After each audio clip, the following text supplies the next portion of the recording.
5 jours plus tard, le grand prêtre Ananias descendit à Césarée avec quelques anciens et un avocat, un certain Tertullus. Ils portèrent plainte devant le gouverneur contre Paul. On fit comparaître celui-ci, et Tertullus entama ainsi son accusation. Nous qui jouissons d'une grande paix grâce à toi et aux réformes dont ta prévoyance a fait bénéficier cette nation, nous accueillons de toute manière et en tout lieu ce qui nous vient de ton excellence, ô Félix, avec une immense reconnaissance. Mais pour ne pas t'importuner plus longtemps, je te prie de nous écouter un instant avec toute ta sérénité. Nous avons constaté que cet homme est une peste. Il sème la révolte chez tous les juifs du monde entier. Étant le chef de la secte des Nazoréens, il a même tenté de profaner le temple. Alors nous l'avons arrêté. En l'interrogeant lui-même, tu pourras mieux connaître tout ce dont nous l'accusons. Les Juifs l'appuyèrent en affirmant qu'il en était bien ainsi. Le gouverneur, lui, ayant fait signe de parler, Paul répliqua.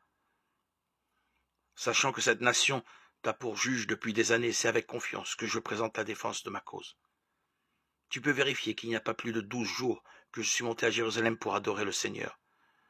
On ne m'a pas trouvé dans le temple en train de discuter avec qui que ce soit, ni dans les synagogues, ou en ville en train d'ameuter la foule. Et ils n'ont aucune preuve à te présenter pour ce dont ils m'accusent maintenant. Ce que je reconnais devant toi, c'est que je sers le Dieu de nos pères, selon la voie qu'ils appellent une secte. Je crois à tout ce qu'il y a dans la loi et à tout ce qui est écrit dans les prophètes. Mon espérance en Dieu et ce qu'ils attendent eux-mêmes, c'est qu'il va y avoir une résurrection pour les justes et pour les pécheurs. C'est pourquoi moi aussi, je m'efforce de garder une conscience irréprochable en toutes choses devant Dieu et devant les hommes. Au bout de plusieurs années, j'étais venu apporter de l'argent collecté pour mon peuple et offrir des sacrifices. C'est à cette occasion qu'on m'a trouvé dans le temple après une cérémonie de purification, sans mouvement de foule ni tumulte. Il y avait là des Juifs venus de la province d'Asie, qui devaient se présenter devant toi et m'accuser s'ils avaient quelque chose contre moi. Ou bien, alors que ceux qui sont là disent quel délit ils ont constaté quand j'ai comparu devant le grand conseil. À moins qu'il ne s'agisse de cette seule parole que j'ai criée debout devant eux. C'est à cause de la résurrection des morts que je passe aujourd'hui en jugement devant vous. Félix, qui avait une connaissance approfondie de ce qui concerne la voix de Jésus, les ajourna en disant, quand le commandant Lysias descendra de Jérusalem, je rendrai une sentence sur votre affaire.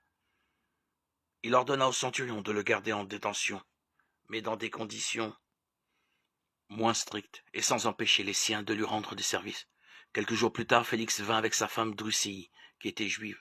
Il envoya chercher Paul et l'écouta parler de la foi au Christ Jésus. Mais, quand l'entretien porta sur la justice, la maîtrise des instincts et le jugement à venir, Félix fut pris de peur et déclara « Pour l'instant, retire-toi. Quand j'aurai le temps, je te rappellerai. » Il n'en espérait pas moins que Paul lui donnerait de l'argent. C'est pourquoi il l'envoyait souvent chercher pour parler avec lui. Au bout de 2 ans, Félix reçut comme successeur Porcius Festus. Voulant faire plaisir aux Juifs, Félix laissa Paul en prison. Acte 24, 1, 27.